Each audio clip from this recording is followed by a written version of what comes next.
Lewis Show. We're here to inspire you to your next level. Hello, everyone, and welcome to the Juliette Lewis Show for the new year, 2024. This is your host, Juliette Lewis. Look, I'm so excited. I'm starting off the year with something that truly is a part of my heart that I truly do appreciate that I have the opportunity to do. Let me say that. My guest today is the youngest person in Infinity Era Club of Tampa to Solo. And look, you know that I'm involved with Infinity Era Club if you guys know me. So I'm very proud to have him on here because he represents us in the most positive way. My guest today is Mr. John Humphreys. Thank you so much. John, how are you? Yes. Thank you so much for being on the show. I truly do appreciate you being here. Thank you for having me on the show. Yes. Listen, I want you to do this for me. I want you to tell my audience a little bit more about you. Absolutely. I'm John Humphreys. I'm 15 years old. I enjoy scientific diving, coral restoration, and working with veterans. I also have a huge love and passion for flying, and I aspire to be in the space industry as a mission commander. Wow. Henceforth his uniform, by the way. John, we're so proud of you for doing that. John, I have a few questions that I have to ask you because I know most people, especially young people, is who I'm targeting this to today. Parents and young people. Because you might have your young teenager, even preteen, that's interested in aerodynamics, aerospace, that sort of thing. Not necessary to be a pilot or a mechanic or something like that. Like John, your end mission is to be An astronaut. an astronaut. Yes, And ma'am. so for that particular reason, this is, if you don't do anything else today, as a matter of fact, share this with your friends and family members because you never know who might have a child that's interested.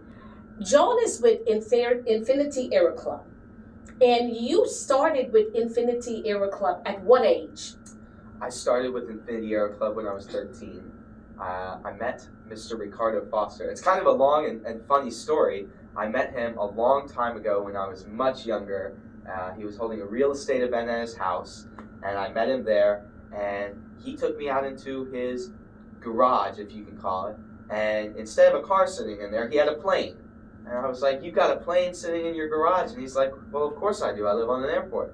And I was like, "You gotta take me up in that." And so he promised me a flight, and I kind of lost a little bit of contact with him for those years. But when I was 13, I joined a program called Sea Cadets, and I was working MacDill Air Fest, and I saw him again, and I was like, "Hey, you look really familiar." And he was like, "I think I promised you a flight." And he's really helped me to reach my aviation goals, and he's still helping me to continue today. Yes, certainly. And John, is it because of him that you became interested in aviation, or were you interested in aviation before? I was extremely interested in aviation, mainly because my parents, when I was a lot younger, instead of taking me to Universal or Disney, they took me to Kennedy Space Center and Fantasy of Flight, and seeing rockets launch and the huge rocket gardens and meeting and talking to astronauts and seeing the planes, it really inspired me and made me know that was what I really wanted to do for the rest of my life. Wow, very interesting. And so what, you soloed at age 14. Yes, ma'am. That was your first one. Yes, ma'am. What did you solo in? I soloed in a Pipistrel motor glider. Wow. My instructor was Mr. Rand Balmer. I learned from him, and thanks to my flight club, because you can't solo a real aircraft until you're 16 years old. So I worked with my flight club, Infinity Aero Club, and we found the workaround, which is gliders and motor gliders, where you can actually solo at 14.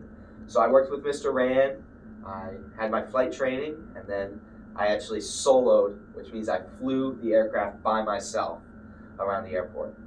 And so at Infinity Air Club, you're the youngest to accomplish that task. I am. Congratulations to you. Now, what type of aircraft, after when you become 16, what type of aircraft would you be flying? Right now I'm working in the Alto Direct Fly. Okay. I'm working with quite a few instructors to learn there and learn how to fly that. That is more of a real aircraft, and then I'll be working in a Cessna 172. Wow. So I want you to tell a young person, I'll ask you some more questions, but I want you to tell a young person that more than likely sees you're 15 years of age, you soloed at 14, tell them what that feels like and tell them what they should do in order to accomplish the task that you've accomplished. Absolutely. some people might think that, hey, that's a little bit scary to be completely by yourself in the aircraft. But the thing is that you have the training before you do that. And when I was doing my solo and I took off, it was such muscle memory that I didn't even realize I was in the plane by myself until I was turning, and the plane kind of has this big glass door, and so I'm looking down at the ground and I'm like, okay, it's just me. But I wasn't really scared because at that point I had the necessary training and I was confident in myself that I could perform the flight duties. Yes. How long did you train before you accomplished that task? I trained for about 2 months, I believe. Okay. Working ground school, flying very often, just learning how to fly, the principles behind it, emergency scenarios, everything that would be necessary if, hey, okay, I'm flying, my engine cut off, what do I do? Right. And that's good information. What would you do if your engine cut off? There's a whole procedure and it differs with each aircraft. Right. But typically when you have, in the Pipistrel motor glider, about 300 feet, depending on how the engine stops, you try to restart, things like that, but you come around and land if you have the altitude. And one of the things I can imagine is stay calm, Yes, stay focused, and you'll get through it. absolutely. Yes, yes, yes. Now, John, I know that you have done this now for quite a while, and one of the things you're planning to be is to be an astronaut. How long would it take you to accomplish that task? It's definitely a long and hard road, but what I'm hoping to do is I hope to fly for the Navy, be a naval aviator, fly off aircraft carriers, get my training through the Navy, become a test pilot, Blue Angel, and then I hope to find a NASA and either be a naval astronaut or an astronaut or do that way. Now, I had interviewed you before. I'd had the privilege of doing that. Yes, We ma'am. did that at Infinity Air Club. That was with the STEM program. That was, yes, ma'am. Yeah, and do you know what was interesting? Is that you showed up in your suit. I did. It's like, okay. The kids were like, wow, is he already a pilot?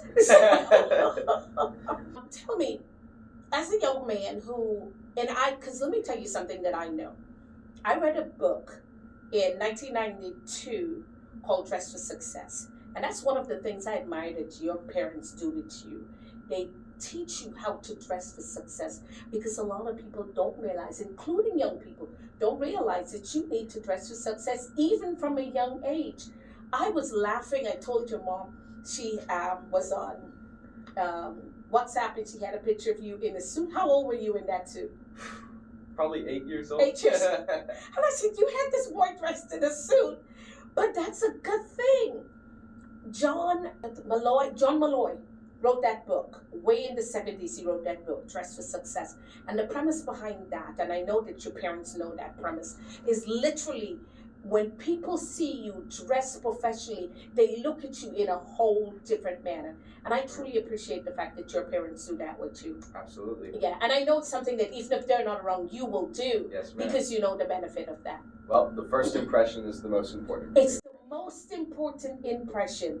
Thank you. I'm glad you said that, because a lot of people don't realize that's a very important, even for adults. It doesn't matter whether you're a child to as old as you can be. Yes, If you're going into a business atmosphere, anything where you expect people to respect you in this case, come with dress in a suit. You Yes, ma'am. cannot even imagine the command that you and the respect that you command based on the way that you're dressed. Yeah.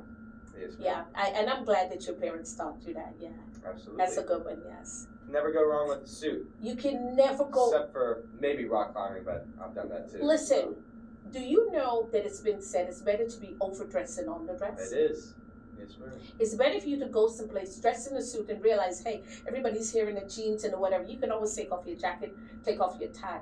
But rather than you going into an event and going into something and you're not dressed the way that you should be. So yeah, that's very good. I'm glad that they did that. Yes, ma'am. All right. Where do you think you'd be if it wasn't for your parents? I don't know. That's a really hard question. Yeah. I don't want you to forget that when they need to, don't put them in a nursing home. Have them live with you. That's That's what I want you to remember. Yes, ma'am. Have a big space set aside for them and have them live with you. You're the oldest boy. And I know boys go off and they get married and have wives, but you tell your wife the things that your parents did to get you where you are today. Let her know so she can look back and see. Because they paved the way for you and they're making sacrifices for you, yeah. I did. You're your sister, yeah. And that's your best repay that you can give to them. Absolutely. Yeah, I tell my children that all the time for the sacrifices. Don't think you're putting me in any nursing home. So you had done something. You had done STEM Aviation Merit Badge Day. Tell us a little bit more about that. Yes, absolutely. On my path to Eagle, I had earned the Aviation Merit Badge, which Yes. is where I actually got to take my first flight. However, I realized the Aviation Merit Badge is one of the hardest merit badges to get, not because it's difficult, but because it's barely offered. Oh, okay. And so I worked hard to create a merit badge workshop day with my Infinity Aero Club, Yes. and I put it together, and we had almost 60 scouts get their aviation merit badge, which will help them with rank and learning about aviation. And that will take them on to the next level, like it's Yes. doing for you. Yes. Fabulous. And then you had something else. You had the Great American Teach-In Day. Yes. Tell us a little bit more about that, because I heard that was fantastic. Absolutely. We had over 2,000 students getting exposed to aviation and aerospace as careers and just as a whole. So Infinity Air Club and myself, we went and actually presented and told our stories and how they can get involved in aviation. And we showed them drones, different career fields. It was a really amazing day. Right, because aviation, I want you to clear this up. Absolutely. Aviation includes from drones to mechanics to pilots to aerospace, all those things. Absolutely. You could be the guy screwing a nut in on the plane. You could be washing the windows, and you're a part of aviation. And you're part of aviation. So look, there's nothing stopping you guys. You see, there's a vast variety. And if you don't know, please feel free to contact Infinity Aero Club of Tampa, the same organization that myself and John are with, and they'll be happy to help you along the way. Tell me, and just repeat to me what you had said to encourage the other young people that were there. Absolutely. The thing is that there's only one person that can really hold you back from doing anything. And that one person is you. You might think that other people are stopping you from doing something or prohibiting you, but realistically, you can pretty much do anything if you really set your mind to it. But that's what you gotta do. You actually have to set your mind to it. And you can't just say, hey, I'm gonna do it. You have to go do it. Doing it, and they can do research and everything else to find that out. Absolutely. Yes. Now, John, who are your role models? I have quite a few role models. Okay. I would say one of my first really big role models was Neil Armstrong. Wow. He really inspired me. First man on the moon, of course, but it was more right before he landed on the moon. He was told to land in a specific spot, but that spot was very cratered and was not looking like a suitable landing site. So instead, he took things into his own course of action, and he manually took control. And even with just a little bit of fuel left, he managed to find a better place for landing and became the first man to walk on the moon. Same with Buzz Aldrin, just the two very courageous men. And then Chuck Yeager really inspired me and inspires me as a role model, because he always put the mission above himself and was always willing to work harder and go faster. And then right now in recent times, Lieutenant Amanda Lee, or call sign Stalin, she's a Blue Angel F-18 pilot, number 3. Yes. She's really inspired me and made me really want to go Navy, fly Navy. Now tell me, in terms of your favorite memory, what's your favorite memory in all of this? My favorite memory in all of this. That's really tough because I've had such amazing opportunities. I've gotten into solo. But if there's one that really sticks out, I was at Sun and Fun, and I got to fly with Phillips 66 Aerostars. And I got to fly aerobatics in the lead plane. Wow. And going upside down, high up in the air, Wow. It was an experience that I'll never forget. It was quite amazing. Yes, fantastic. And John, I know that you're in school. Please tell me how you balance school and this life of aviation and all the things that you do, because you're involved in several things. Yes, ma'am. Yes. Well, how do you balance that? I'm very fortunate to be homeschooled, and so flying is actually one of my electives for school. So that's how I'm able to Oh, wow. balance it. Wow, fantastic. Now, you've got some fabulous parents. Tell me what influence your parents have on you. Because you are a young motivational speaker traveling around the country speaking to so many people. You've written books and you're doing things to inspire and motivate other teenagers and young children like yourself. You're also part of the Naval Cadet Color Guard. You deep sea diver. You elite deep sea diving. As a matter of fact, you've won the Presidential Service Award for your service. How do you do all of this? My mom and dad, they're very committed to helping me to achieve my goals, making a lot of sacrifices. And so they really influenced me to be committed and always do the work. Don't skip out on the work to have fun. It's always do the work first and you can have fun later. You can have fun later. Look, I saw you in action New Year's Eve. I have some pictures of you dancing. Stop that.